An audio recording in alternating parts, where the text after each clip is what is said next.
And welcome back to another episode of tkanddrinks, the honest mead review. Go ahead and hit that follow, like, share, subscribe, notify, do all those things.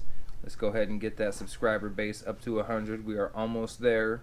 As soon as we get over 100, I think we're at 98 right now. 2 more, and we will be doing some sort of giveaway. We'll be getting that going on, getting something going.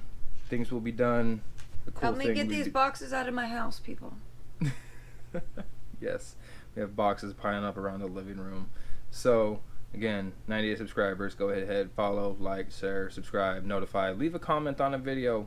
Comment on one of the old videos. Let me know if you've had one of the ones that I've reviewed in the past. Oh yeah, by the way, I've got past videos. Go check those out too.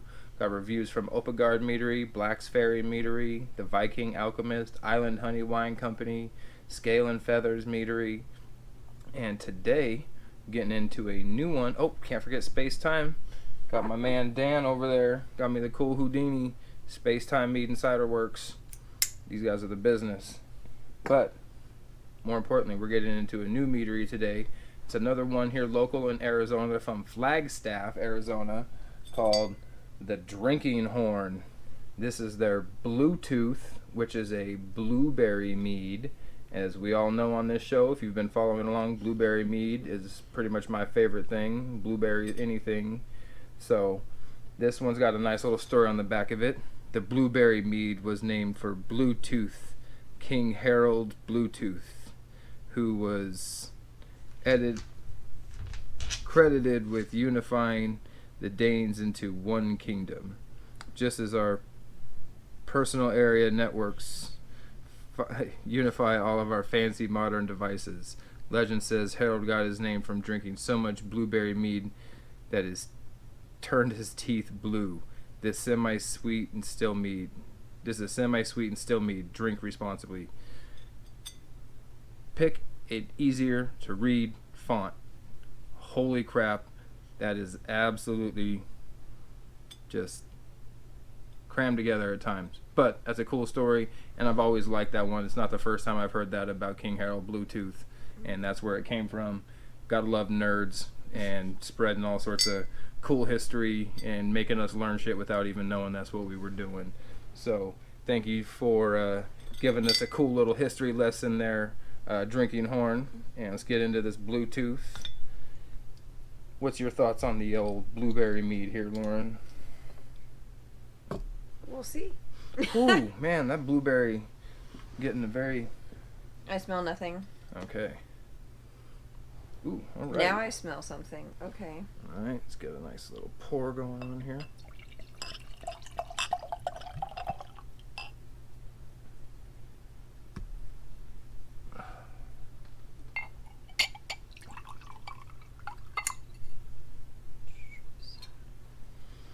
Ooh, it smells very... I want to say syrupy, but it smells very fragrant, Smells like alcoholic blueberry syrup. Yeah, I get like a blueberry, I was gonna say like blueberry pancake syrup or something, but you definitely do get some alcohol esters in that presence. Ooh, that is a very unique aroma compared to the other blueberries that I've had. I don't know if they used a different, if they use like blueberry juice in it as opposed to actual blueberries. See, I'm starting to notice a difference there. So I'm interested to know who used real blueberries and who used juices, and which ones to be able to start to discern that. But this one very much has a more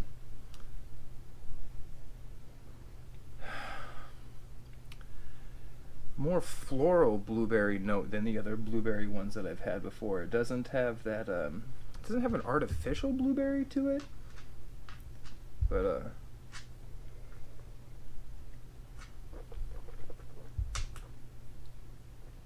you can smell the sweetness in it. I'm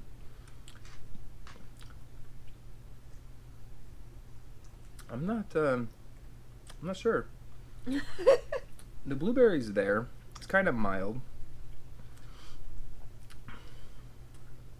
The back end is kind of funky. Not my favorite, actually. to be honest with you. It's interested to 30%. yeah, it's a 13%. I don't get a whole lot of alcohol presence in it.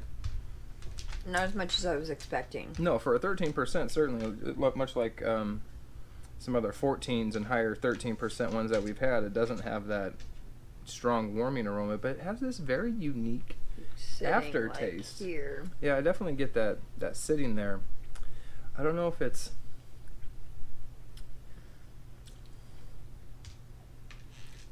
What is that taste in there? Blueberry concentrate. You think it's blueberry concentrate? I do, because every time we've had that, like, I'm getting, like, taste it again, and at the very end, it's almost like a metallic-y.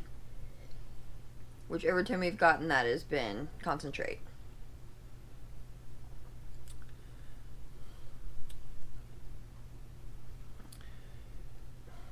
It's got a very... The clarity on it is very nice. It's got a very... But we know purple-red hue. There are agents to help that, so, No, I mean, it doesn't. Yeah, I mean, I'm not... I was just making an observation about the clarity. Well, yeah, that's kind of what you do. It almost like... I hate to say it, but it almost has like a medicinal type of quality to it. Like a blueberry flavored cough syrup. Yeah, I can't really argue that. Like, it doesn't have...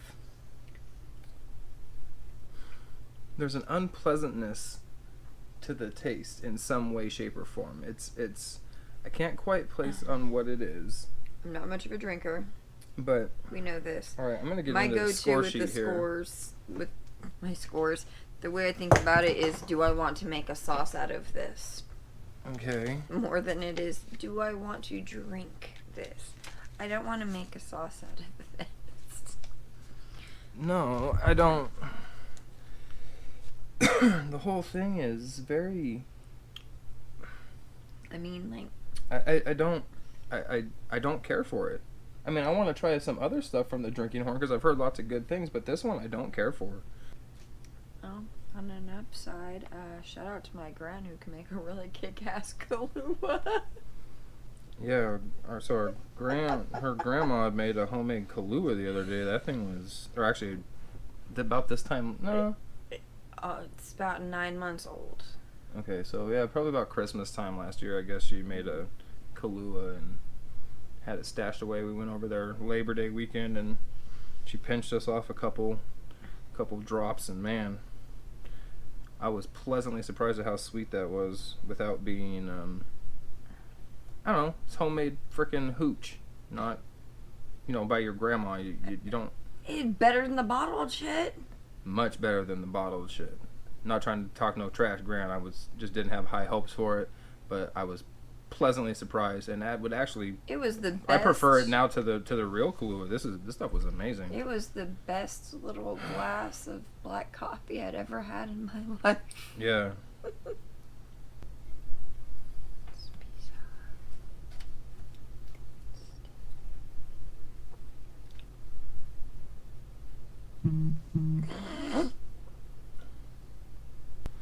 I've got that score sheet filled out here, and I have to say that this is probably my least favorite mead next to the taco meat, which I'm really kind of disappointed because I've heard such a lot of great things about the Drinking Horn. Maybe I got just a funky bottle, maybe this was a weird batch or something, I don't know, but all in all, if I could continue to add here, we would see that I gave this thing a 23.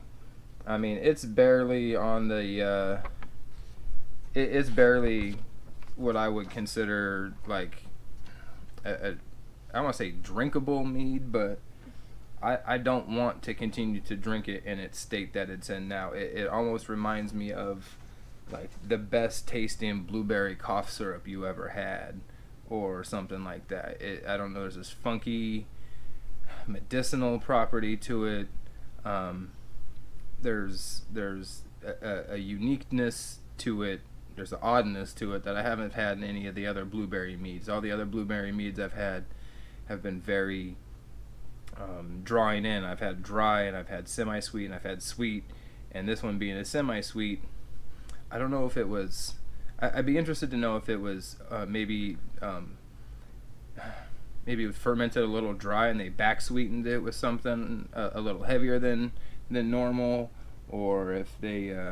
I'd be interested to know what kind of yeast they use or something. There's something that gives this a unique characteristics. But I would definitely suggest that you try it and let me know what you think, because maybe this is the best blueberry mead you've ever had, and all these things that I'm saying are completely null and void. So definitely pick up a bottle of the Bluetooth from the Drinking Horn up there in Flagstaff, Arizona.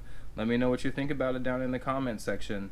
I know they're all around here in the Phoenix area, all over Arizona, and I do believe they ship to most states. So pick up something from the Drinking Horn. Let me know what you think about it down in the comments section, or send me a message, whatever.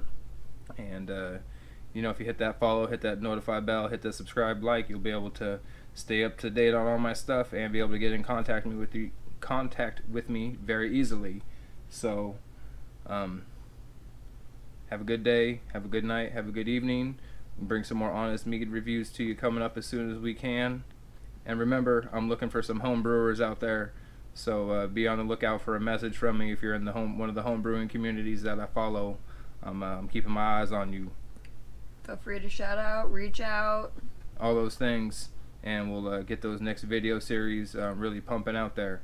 So again, have a good day, evening, night. Peace.